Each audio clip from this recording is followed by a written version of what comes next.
At exactly 0600 hours, on 3 June 1967, 9 B-52 bombers dropped 236 tons of ordnance on a North Vietnamese Army headquarters unit, located in Laos 30 miles west of the northern end of the A Shell Valley.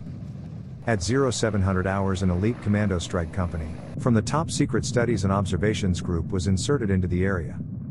Their mission was no less than to kill the commanding general of the North Vietnamese Army. By 0800 hours, 2 CH-46 helicopters, 2 Huey gunships, 1 A-1E Skyraider, and 1 F-4 Phantom fighter jet had been shot down. Half of the strike company had been killed, wounded, or captured. It was a bad day for MACV SOG. It would not be the last.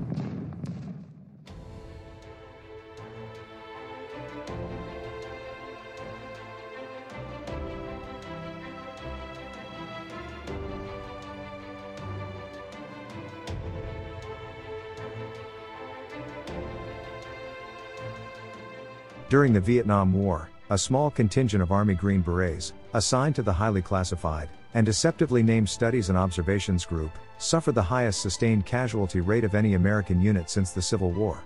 But despite such high losses, they boasted the highest enemy kill ratio in U.S. military history.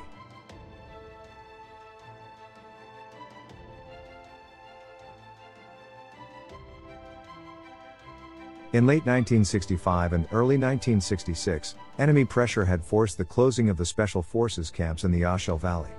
Monitoring of the movement of North Vietnamese troops and supplies, from the Ho Chi Minh Trail, in central Laos, to the battlefields of South Vietnam, was left to the cross-border operations of SOG. As 1968 began, SOG had 3 well-established bases in its most active sector below the demilitarized zone, in northern South Vietnam, which were conducting operations across the fence in Laos, from the DMZ to the southern end of the A Shell Valley. 375 miles north of Saigon, Forward Operating Base 4 in Da Nang was located between Highway 1 and the ocean, at the foot of Marble Mountain.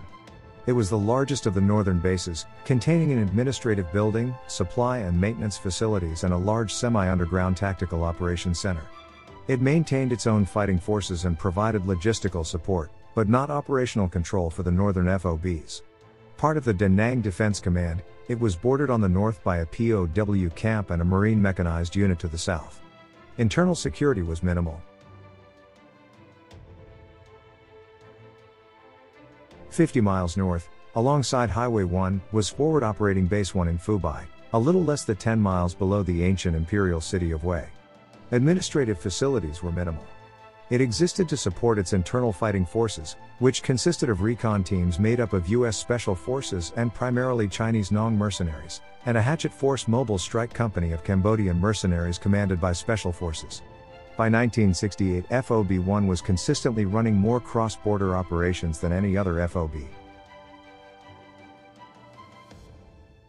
65 miles west-northwest of FOB-1, adjacent Highway 9, was Forward Operating Base 3. Approximately 10 miles south of the demilitarized zone, and the same distance from the Laotian border. The camp at Khe Son was originally occupied by Special Forces Detachment A-101. During 1966, due to the enemy activity, a large number of Marines were brought into the area. At the end of the year, the Special Forces Detachment was moved further west to Lang Bay and replaced by a SOG unit, consisting of Special Forces, many on temporary duty from the 1st Group, and Bru Mountain Yard mercenaries. During 1967, the huge Marine Khe Son combat base grew up around the camp. Due to the aggressiveness of the North Vietnamese Army in the area, the soldiers of FOB-3 were forced to add vigorous camp and local security duty to their primary across-the-border operations. As 1968 began, this was the disposition of SOG forces in the northern region of South Vietnam.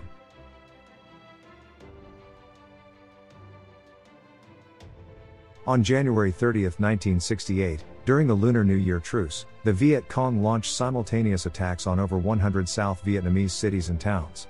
It caught the Americans and their Vietnamese allies by complete surprise, and within hours, it seemed as though the entire country was in flames. Most noted, in the press, was a 19-man Viet Cong sapper assault on the U.S. Embassy in Saigon. It was quickly put down, with all of the enemy being killed or captured, and very little damage done. But it did add to the narrative that American leadership in the war was incompetent. Initially, Commanding General William Westmoreland attempted to downplay the event. The enemy very deceitfully has taken advantage of the Tet truce. In my opinion, this is diversionary to his main effort, which he had planned to take place from Laos toward Khe Sanh and across the demilitarized zone. Now, yesterday, the enemy exposed himself by virtue of this strategy, and he suffered great casualties. While Westmoreland may have been incorrect in assuming that the Tet Offensive, in the south, was just a diversion, he was right to point out that the real action was in northern Quang Tri province, just below the DMZ. The siege of Khe Sanh lasted 77 days, with the North Vietnamese shelling the base with artillery from the Co Roc Ridge in Laos, and the Americans responding with massive air and artillery fire. Not often reported is the animosity the Marines had for the SOG fighters at FOB-3. The commander of the 3rd Marine Division said the Special Forces soldiers thought they were a law unto themselves, and that they couldn't trust any damn in their camp. When he ordered that no extended patrols be conducted outside the perimeter, SOG recon teams ignored the order and provided the only human intelligence available in the battle area.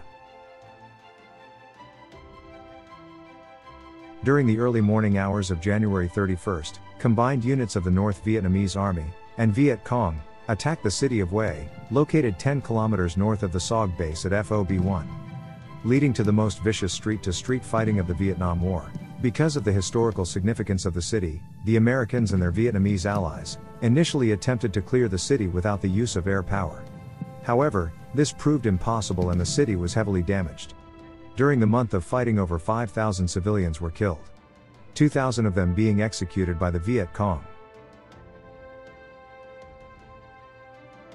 On the night of 6 to 7 February, the Special Forces camp at Lang Vay was overrun by North Vietnamese troops, using Soviet PT-76 tanks. The camp was located on Highway 9, halfway between the Marine base at Khe Sanh and the Laotian border. Calls for reinforcements to the Marines were denied, and reports of tanks were met with skepticism.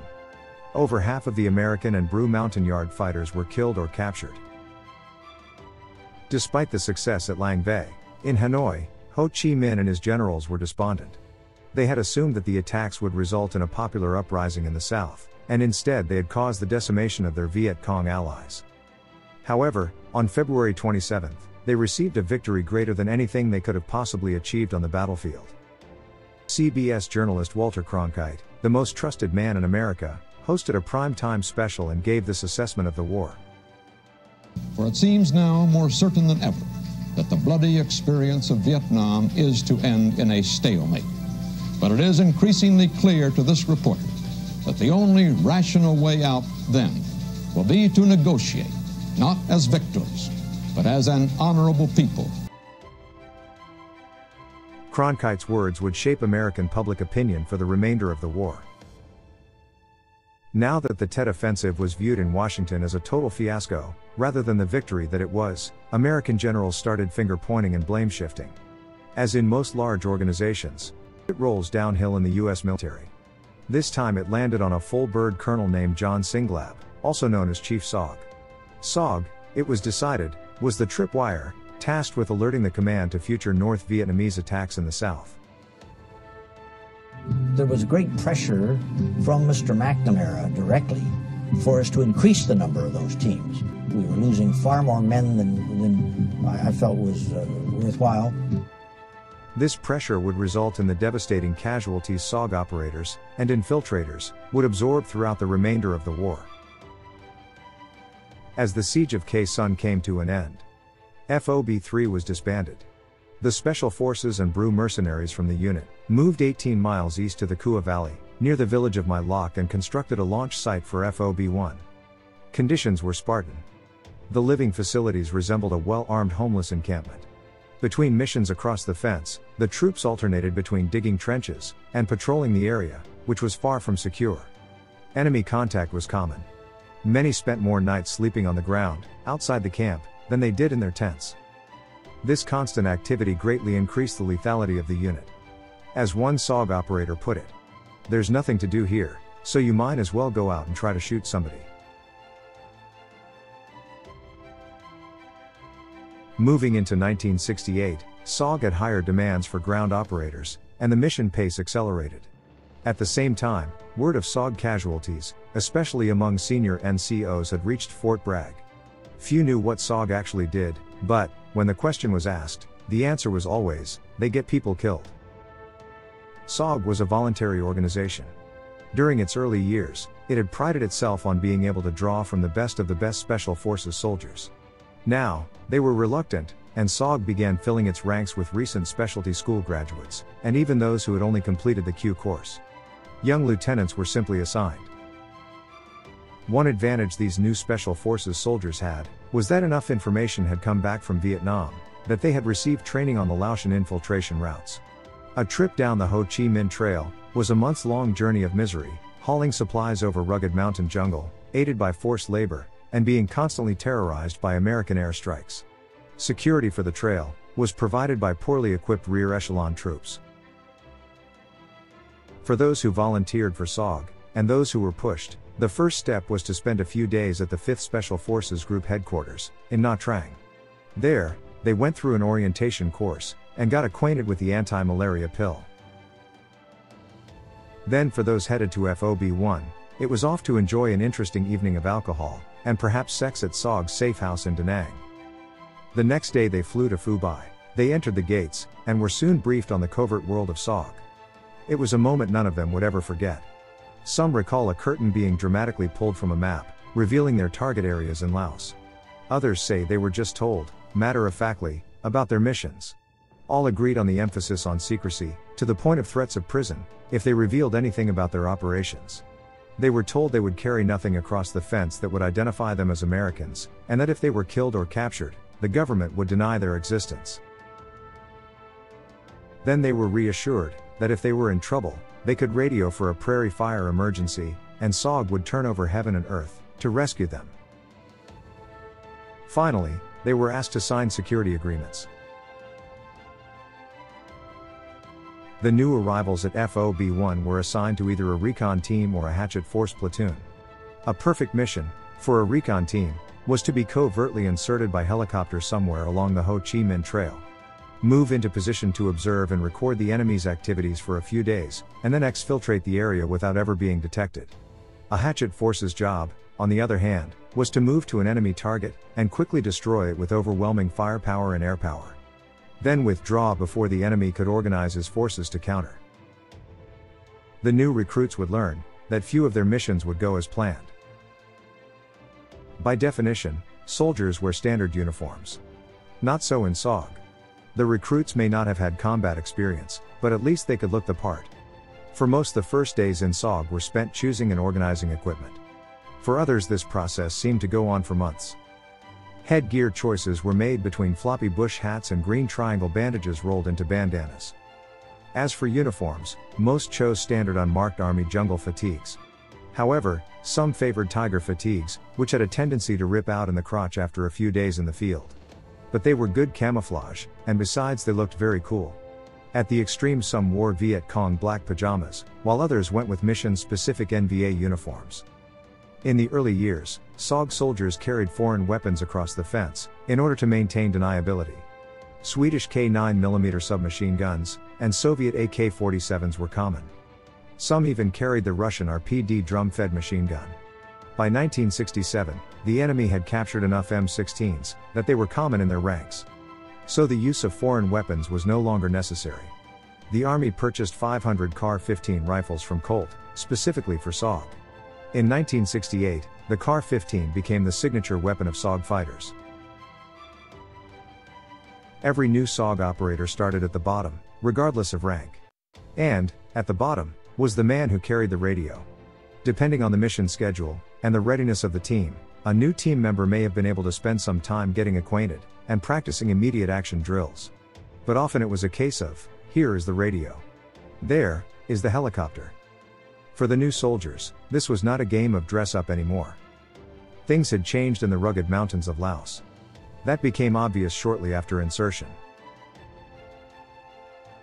Gone were the porters and load-bearing bicycles, that they had studied a few short months ago. They had been replaced by more formidable forms of transportation.